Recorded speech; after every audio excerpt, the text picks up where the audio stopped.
નમસ્કાર મિત્રો, GTV car service ગોતા અમદાવાદની અંદર આપણું સ્વાગત છે। ગાડી આજે આપણી પાસે આવી છે હુન્ડાઈની વેન્યુ, અને વેન્યુની અંદર ઓલરેડી સીએનજી કિટ આપણે ઇન્સ્ટોલ કરી દીધેલી છે। ઇન્સ્ટોલેશનની વાત કરીએ તો ગાડીની અંદર પ્રોપર ક્લિનિંગ સાથે ઇન્સ્ટોલેશન કરેલું છે। સીએનજીનું ટોટલિંગ, wiring, ECM, power booster, electrical supplier આપણા ડેશબોર્ડની અંદર લગાડેલા છે કે ગાડીમાં ક્યારે બી વરસાદના હિસાબે લીધે પાણી લાગવાથી ગાડીમાં ક્યારે પણ કોઈ ઇલેક્ટ્રિકલ શોર્ટ સર્કિટ થવાનો પ્રોબ્લેમ રહેતો નથી।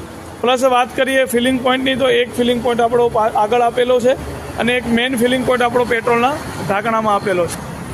ટોટલ ડ્યુઅલ ફિલિંગ સિસ્ટમ આપણે આપેલી છે કે મેઇન તમારો સીએનજીનો જે ગેસ છે એ પાછળના પેટ્રોલના ઢાંકણામાંથી ફિલિંગ થઈ જાય છે અને એક ફિલિંગ તમારો આગળથી બી ટેમ્પરરી યુઝ માટે તમે ફિલિંગ કરી શકો છો। પ્લસ ગાડીની સ્ટેન્ડ ક્વોલિટીની વાત કરીએ તો એકદમ હેવી પ્રીમિયમ ક્વોલિટીનું આપણે સ્ટેન્ડ યુઝ કરેલું છે અને ડિક્કી સ્પેસ ખૂબ સારી વાપરવા મળે છે। મિત્રો, વિડીયો ગમે